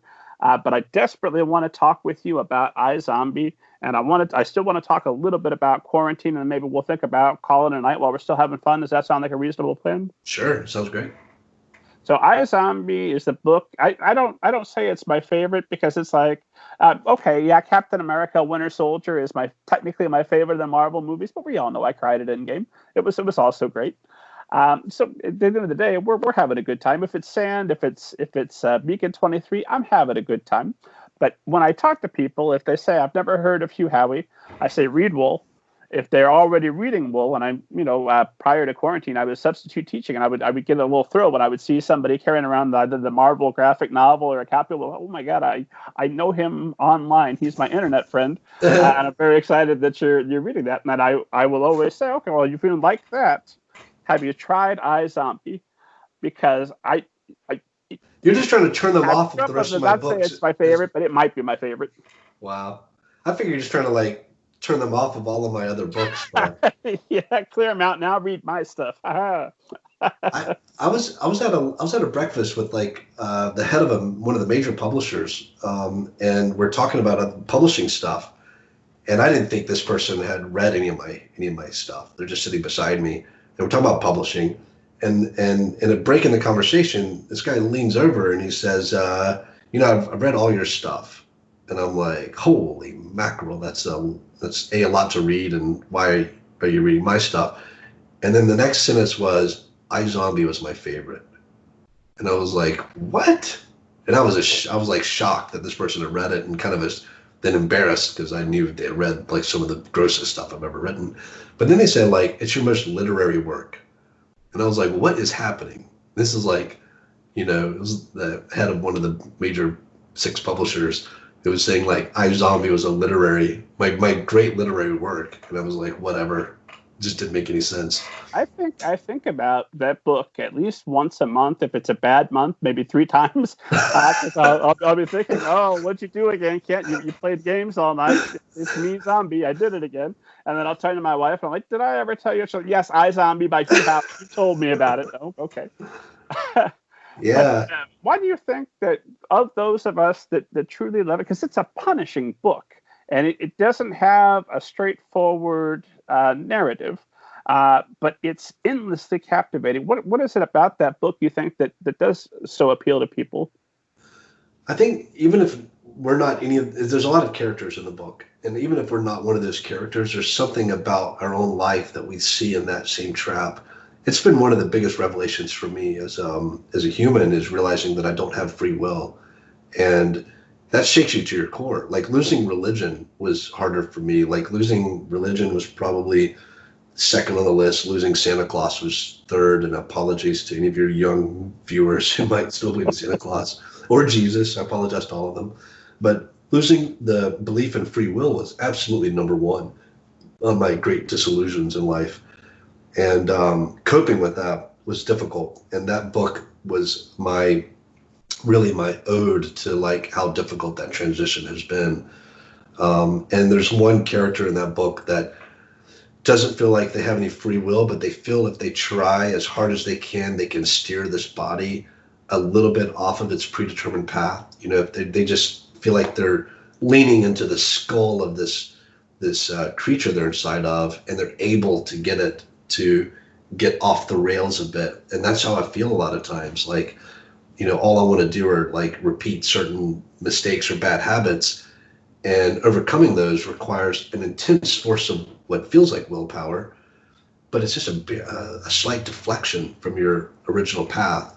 And free will would mean that whatever we want to accomplish in life, it's just easy. If I want to sit down and write all day, I sit down and write, and I'm never distracted by the internet or anything else. If I want to, exercise 1 hour every day, I decide that, and then next thing I know, 1 hour every day I'm exercising. And that's not reality. Every New Year's, people make all these resolutions, and by February, most people have given up on them. And that's the reality of our lack of free will. And so iZombie is a book about that. And what I've learned is, for myself, might not be true for anyone else, is as soon as I accepted that I didn't have free will, I got more control over myself and more understanding of my behavior than I ever had before, which took away so much of the frustration of watching yourself behave in a way that you're sometimes don't agree with and feel like you don't have any control over. And so it's the hardest lesson of my life and the most useful. And maybe there's something in that book that has that same combination of horror and revelation. So just recognizing the position you're in and how hard it is to fight against that, to steer your zombie off course just a little bit, makes enough of a difference that you're not wallowing and thinking, my God, I'm surrounded by zombies, so I just can't. Yeah. If you were a puppet, the worst and best thing that would ever happen to you is seeing the strings for the first time. And it would be horrifying at first, but then things would start to make more sense, and then you can maybe try to learn how to take more control of those strings. And I think assuming you don't have them is confusing and difficult.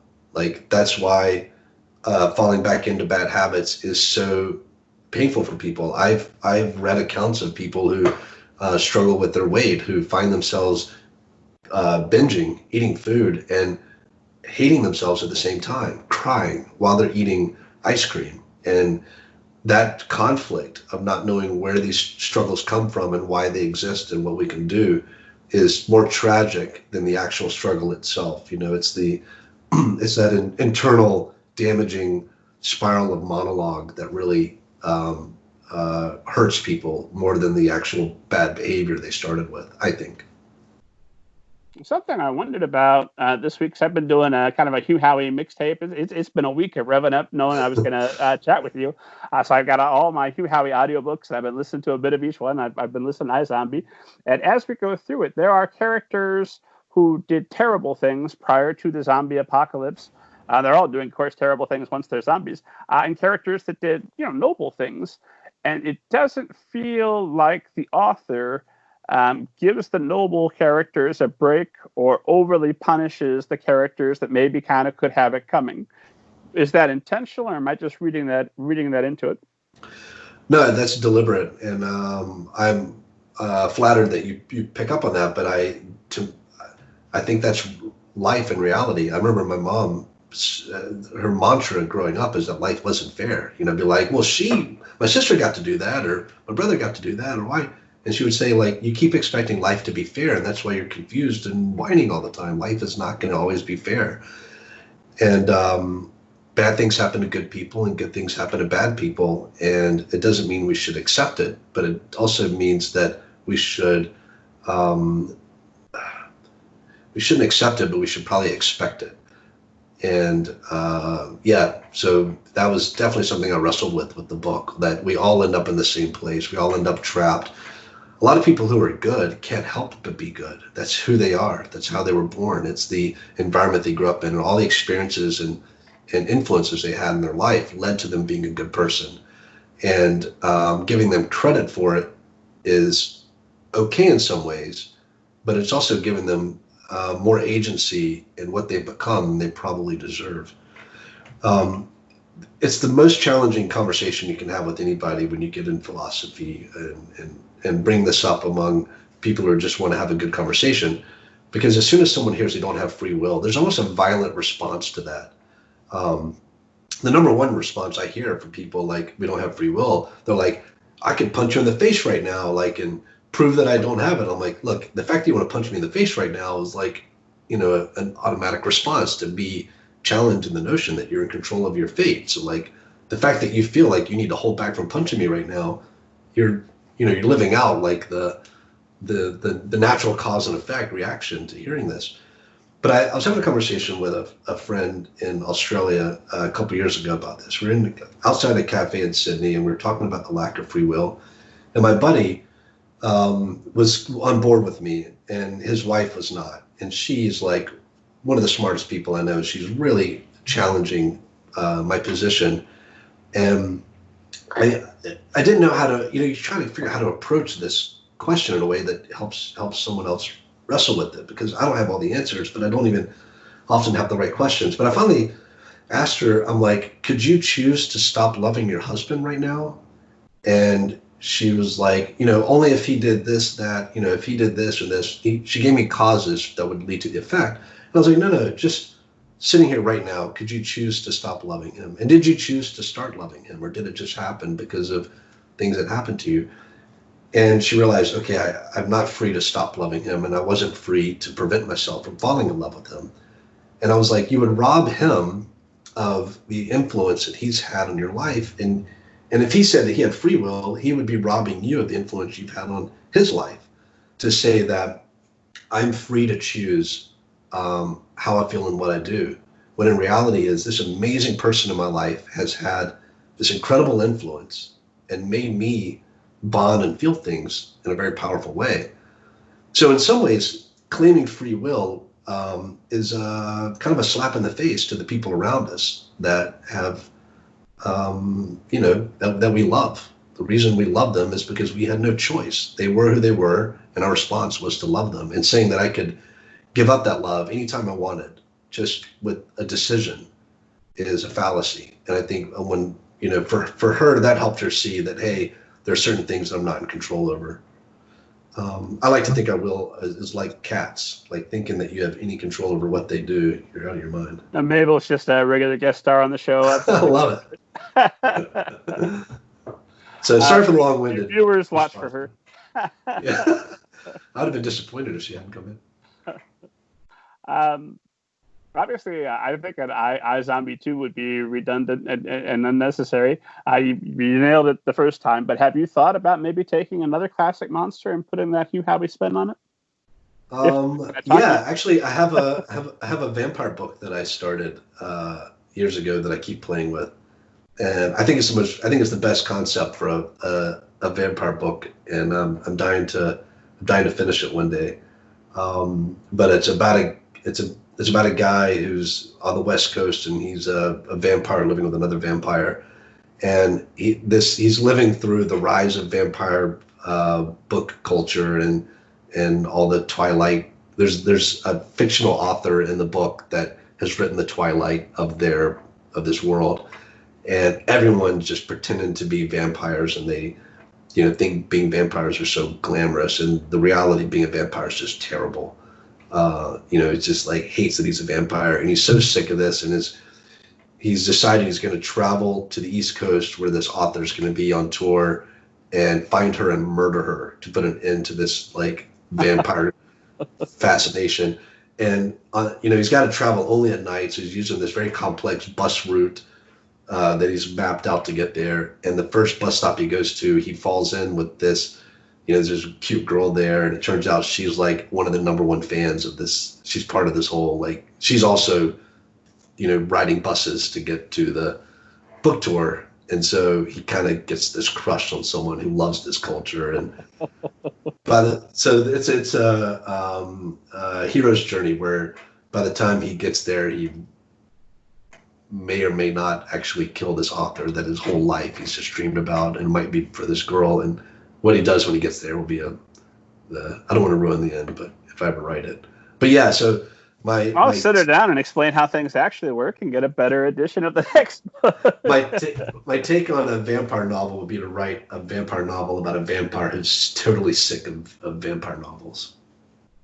I have a vampire story. Since we're sharing, I guess I think it's better that I never actually write it, because the idea is it's about a writer who's been around for 200 years working on his novel idea, and every night he gets high with his buddies and hangs out, and next day he gets up, maybe I'm going to write it, and he's never going to write it. It's going to be 1,000 years, and I don't know how you put that into a story form. I just love the idea of, one, the writer that has eternity and can't get their book done, and two, not actually writing the story about the writer that can't get the book done.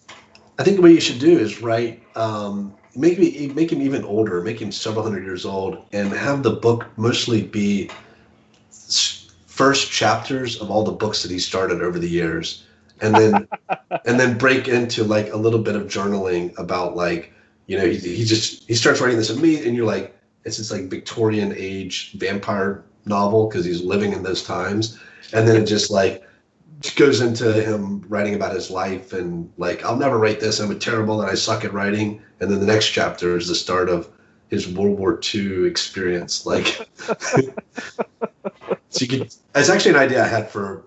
I was going to take like a whole bunch of first chapters I've written that, like the vampire book I just mentioned.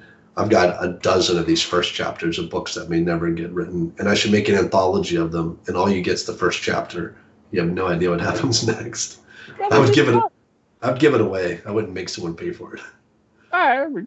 Yeah, it's your book, but I think that would absolutely be fun to put that out there. Plus, it would be exciting for all the writers that are in a similar spot to be able to actually read the chapters. Like, what's wrong with him? This was great. What happened? I would encourage people, like, pick your favorite chapter and finish the book and put it on sale. I want to read it because I would love to see where people would take these stories.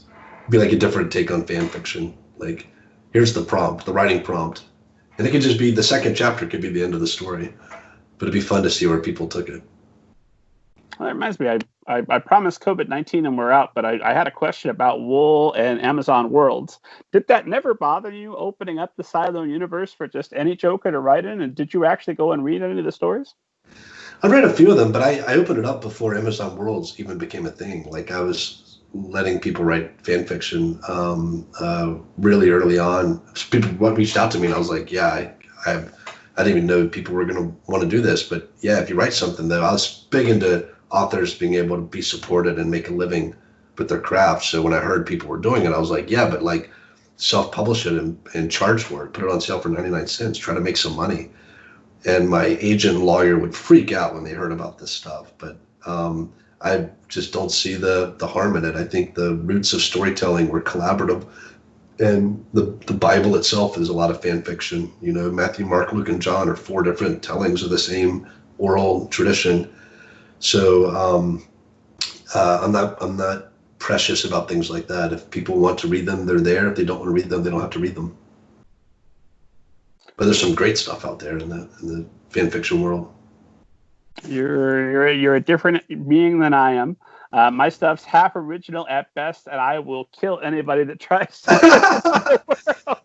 You know, think about musicians. Their first thing they do when they learn an instrument is they don't play their own song. They play covers. They learn from imitation, and they'll spend, you know, a good part of their early career just playing other people's tunes before they start writing their own. And I see fan fiction in the same way.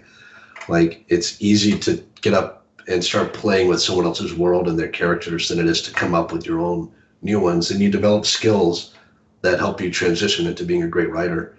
And we're so weird about, you know, in jazz, you play the standards. People have covered, you know, Summertime a million times. You play the same tunes over and over again, and everyone puts their own spin on it. And we embrace it in music and even in film with remakes and other stuff. But for some reason with books, we treat them differently, and it doesn't make sense to me. And we haven't always treated them differently. Like, a lot of Shakespeare's, I think almost all of Shakespeare's works, except maybe The Tempest, were based on other plays or historical events and, you know, common legend. So The idea that everything should be ex nihilo with books and all the original is kind of bizarre. No, I agree. It's a dumb idea. It's just a personal hang-up. I'm convinced that no matter what he says in interviews, Bob Dylan sometimes lies awake at night and says, "My version of All Along the Watchtower was great, and never should have let Hendrix cover it." I hope he doesn't think that. I hope. Hendrix, I'm sure he's Hendrix more version's involved than I better. am. Okay. We gotta think about bringing this thing home. But the question I'm dying to ask you, because you're Hugh Howey. I've been paying attention to you and your thoughts on publishing for God, what maybe getting close to a decade now. Just checking in and seeing what's that guy over there with all the energy and all the passion about the market thinking about. I remember the author earnings reports. I used to read those with great appreciation because you've been following publishing. So if you say a thing about publishing, I'll believe you because I have yet to have reason not to. So with our current situation, with probably we're going to see continued layoffs with the big five. We may see some continued consolidation. One nice thing is we're seeing a lot of editors that have great professional experience suddenly going freelance and being available to all of us. How wonderful! What do you think publishing looks like after this? 3 years from now, 5 years from now? What's going to be the change? One thing that publishing should do that, if you read my blog post from 7 years ago or so, when I was like, this is the things that publishing should do. The number one thing I said is they should. That was a great post. Yeah, well, I thought so too, but I got some feedback from some publishing people who thought I was out of my mind. But one of my top things was they should move out of New York immediately. The real estate here is crazy. It makes no sense to crowd into these buildings together and do work that can all be done remotely, and you could expand your hiring pool. You could pay people better, and you could afford to give authors health insurance and all kinds of things if you weren't wasting money on the real estate here. Random House even spent a ton of money on their own building here. That was a complete fiasco. And I think right now what you're seeing, I live near the Google building, and my friends who work there are told you'll not come back this year. And for those who want it, I think Twitter has announced anybody who wants to continue working from home the rest of their career with Twitter, they can. And there's never been an industry better suited to being distributed and work from home than the publishing career. Like, you just don't need to get in face-to-face meetings for things that need to get done. So a lot of money can be saved there. I don't think they're brave enough to do it, but publishers should definitely do that. I think there's not much on the horizon I can see that's different than what we've got now. I can just see trends that are going to expand, like audiobooks are going to continue to do well. I think the opportunities for writers are going to be growing outside of books as video games become a lot more narrative and have better writing and better storytelling. As so much TV content is getting made, there's a lot of room for more writers to get jobs there. So I think writers should look at how they're going to expand out of what they think of as a book as their only output into different ways that they could tell story and make a living and derive some income. But for publishing itself, our biggest challenge is going to be inspiring people to read. And I think that's something we should all be focusing on at a young age, getting kids to fall in love with reading, and maybe stop teaching so many of other subjects in the form of books. Like, don't teach math with books, only teach math through apps and websites. Teach history in a way that's more engaging instead of just dry books. Because early on, a lot of kids learn that when they're handed something shaped like a book, they're handing something that's painful or boring, or we just start to associate that object with unpleasant feelings, and we don't need to teach these other subjects through that medium. And I would say, let's think of ways to transition to where when we hand someone something that's shaped like a book, we're giving them an escape, we're giving them pure joy, we're giving them only the best nonfiction that sparks their minds and their imaginations. And that way they're hooked on this object that, if you look behind you, like, you and I are in love with and hooked on, and have shaped our lives in positive ways. And thinking from the ground up like that, how do we make books have the same appeal to far more people. It shouldn't be 5% of people who graduate from high school that go on to be big readers and love books. It should be 95%. And there are mistakes that we make along the way with education that disrupts that. And publishers should be a big part of that that process of coming up with ideas and having more of a relationship with primary schools to make sure that they're going to have a lot of customers. And I don't see that effort. I don't see that those kind of programs in place. Instead, they're just chasing the crumbs and scraps that are falling off this much bigger entertainment buffet. And more people are going into games and TV than they are novels. So that's where we need to be putting our focus. And that's my fear, that reading could eventually become like the opera, something that's around and people who are devoted to it can find it, but it doesn't have the wide appeal and the lasting legacy that it used to have. And I'm talking 100 years out. That could be the future for reading, because virtual reality is going to get amazing and all kinds of other entertainment's going to come along.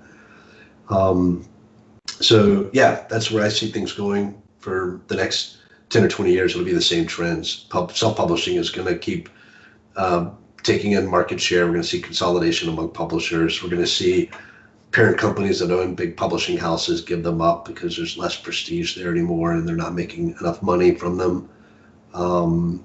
But two things I know: there's always going to be readers out there looking for great stories, and there's always going to be more talented writers than we know what to do with. And so the future is bright for people that love books and people that love to write. And I just wish that we could expand that audience and get more people who with talent to be discovered and get their work out there. I think it's probably never been a better time in the existence of humans to be a writer. There's more literate people than have ever been. Yep. I've said that every year that I've been in the publishing industry, that this year is the best year there's ever been to be a reader or a writer. And the next year is better. Every year you've been able to say that. So that makes me think the future is positive in a lot of ways. I think ebooks should be celebrated. There's a lot of rural people who don't have libraries and bookstores near them, and they can hit a button and have a huge library available to them. So I think all these innovations that scare people, we should see the bright side and how they're helping keep our industry going and alive, and embrace that. I think that is the perfect note to end on. I think we nailed it. I think this is the interview I dreamed it would be and beyond. This has been an excellent conversation, and I can't thank you enough. I know you would let me talk your face off all night if I don't put a stop to it and be responsible. Well, I'm sure I had way too many distractions. So when you do episode like 108 or something random like that, I'll come back on and we'll get to the questions that we missed. Oh, don't tease me. I'll take you up on it. All right. It's Dave. As always, esteemed audience, head to hughhowey.com. Get yourself a copy of iZombie. If there's time, maybe Wool or Beacon 23 also, but read iZombie. It'll change your life forever. Head to middlegradeninja.com. Keep up with me. Keep up with the show. Download your copy of Banneker Bones and the Giant Robot Bees. It's free. It's free for you. And you're in quarantine. I know you've got time to read it. It'll be a good time. And God willing, and I'm alive. I'll see you next week.